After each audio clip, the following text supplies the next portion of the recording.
வணக்கம். ஒரு நாளைக்கு எத்தனை முறை உடலுறவு செய்வது நார்மல் அப்படின்னு கேட்குறாங்க. இதில் நார்மல் அப்படின்னு ஒன்றுமே இல்லை.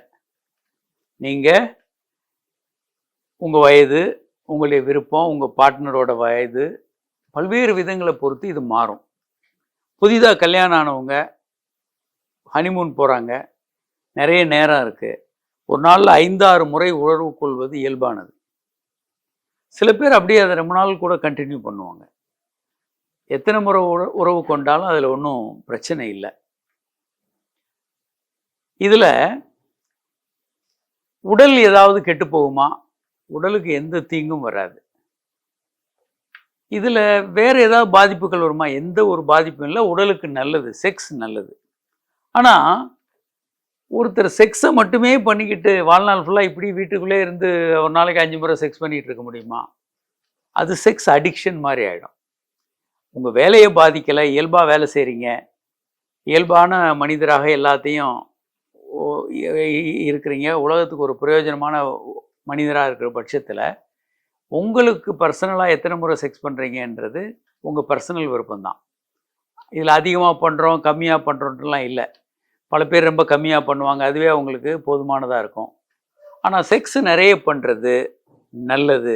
Sex a day keeps doctors and lawyers away. Sex ரெகுலராக பண்ணிங்கன்னா உங்களுக்கு மருத்துவர்களும் தேவையில்லை, லாயர்ஸ் விவாகரத்தும் வராது. இதில் சில கதைகள் எல்லாம் இருக்குது. ஒருத்தர் ஒரு தெலுங்கு பர்சன் மேரேஜ் பண்ணுறாரு. டாக்டர்கிட்ட வர்றாரு, கேட்குறாரு, டாக்டர் எனக்கு விரப்புத்தன்மை சரியா இல்லை, என்னால் மனைவியை திருப்தி பண்ண முடியலன்னு. டாக்டர்கள் சரி உங்கள் ஒய்ஃபையும் கூப்பிடுங்கன்னு கூப்பிட்டு கேட்டால் ஒய்ஃப் சொல்கிறாங்க, இந்த ஆள் ஒரு நாளைக்கு 4-5 முறை பண்ணிகிட்டே இருக்கார் டாக்டர், இவர் தொந்தரவு தாங்கவே முடியல, என்னால் நான் இயல்பான வேலைகளை செய்ய முடியல அப்படின்னு.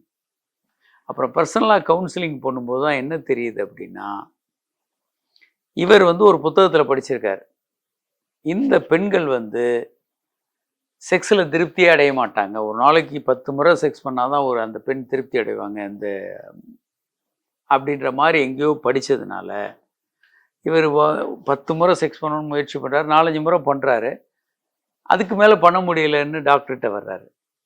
அப்போ இவங்க ஏதாவது ஒரு கருத்தேற்றம், ஏதாவது ஒரு எண்ணங்களை மூளையில் ஏற்றிக்கிட்டாங்கன்னா அதுதான் உண்மைன்னு நம்ப ஆரம்பிச்சிருவாங்க. ஒருத்தர் 2 இட்லி சாப்பிட்லாம், ஒருத்தர் 4 இட்லி சாப்பிட்லாம், ஒருத்தர் 6 இட்லி சாப்பிட்லாம். ஸோ ஒவ்வொருத்தருடைய பசிக்கு ஏற்ற மாதிரி தான் அவங்க சாப்பிட முடியும். எல்லாரும் 10 இட்லி சாப்பிடுங்க, இல்லை எல்லாரும் 2 இட்லி சாப்பிடுங்கன்னு அதை யூனிஃபார்மாக ஆக்கவே முடியாது. பல விஷயங்களை பொறுத்து. பொதுவாக கல்யாணம் ஆன புதிதில் இளம் வயது உள்ளவர்கள் அதிகமாக செக்ஸ் பண்ணுவாங்க. வயதானவர்கள் நீண்ட நாள் ஒரு 30 வருட தாம்பத்தியில் இருக்கவங்க மாதத்துக்கு ஒரு 5-6 முறை பண்ணலாம். இன்னும் ரொம்ப விருப்பத்தோடு இருக்கவங்க நிறைய பண்ணலாம். டெய்லி பண்ணுறது நல்லது. 40 நன்மைகள் இருக்குது. ப்ராஸ்டேட் கேன்சர் வராது, பிரஸ்ட் கேன்சர் வர்றது குறையும், அதே மாதிரி ஆயில் அதிகமாகும். செக்ஸ் ரெகுலராக பண்ணிங்கன்னா 4.5 வருஷம் அதிகமாக உயிர் வாழ்வீங்க, டிப்ரெஷன் வராது, ஐஜிஏ ஆன்டிபாடிஸ் அதிகமாகும், ஏராளமான நன்மைகள் இருக்குது. செக்ஸ் நிறைய பண்ணுங்கள், அது உடலுக்கு நல்லது, மனதிற்கு நல்லது, உங்கள் உறவுக்கும் நல்லது.